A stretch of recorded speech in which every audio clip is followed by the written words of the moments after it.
সুপ্রিয় দর্শক, আসসালামু আলাইকুম। আজ 3 জানুয়ারি, রোজ শুক্রবার। কাছে ও দূরে যে যেখান থেকে জান্নাত ডেইরি ফার্মের এই ভিডিওটি দেখছেন, সবাইকে আন্তরিক শুভেচ্ছা ও অভিনন্দন। দর্শক বন্ধুরা, স্ক্রিনে যে গাভিটি দেখতে পাচ্ছেন, গাভিটি 4 দাঁতের একটি বিগ সাইজের হলস্টাইন ফ্রিজিয়ান গাভি। গাভিটি দ্বিতীয়বারের মতো বাচ্চা প্রসব করছে, কোলে ষাঁড় বাচ্চা।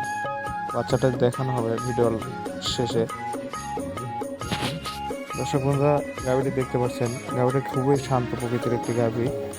যে কোনো বাসায় মা বোন লালন পালন করতে পারবেন, দহন করতে পারবেন। গাভিটির ওলান পালন দেখতে পাচ্ছেন, 4টা বান 4 জায়গায়। খুবই শান্ত প্রকৃতির একটি গাভি।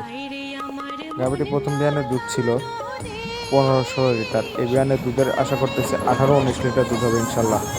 যদি কোনো দর্শক বন্ধু গাভিটি সংগ্রহ করতে চান, ভিডিওতে নাম্বার দেওয়া থাকবে, আলাপ আলোচনা করে গাভিটি সংগ্রহ করতে পারবেন। জান্নাত ডেইরি ফার্মের ঠিকানা পাবনা জেলা চাটমোহর উপজেলা, চাটমোহর রেল স্টেশনের পাশে। জান্নাত ডেইরি ফার্মে এসে দেখে শুনে গাভী গরু ক্রয় করতে পারবেন।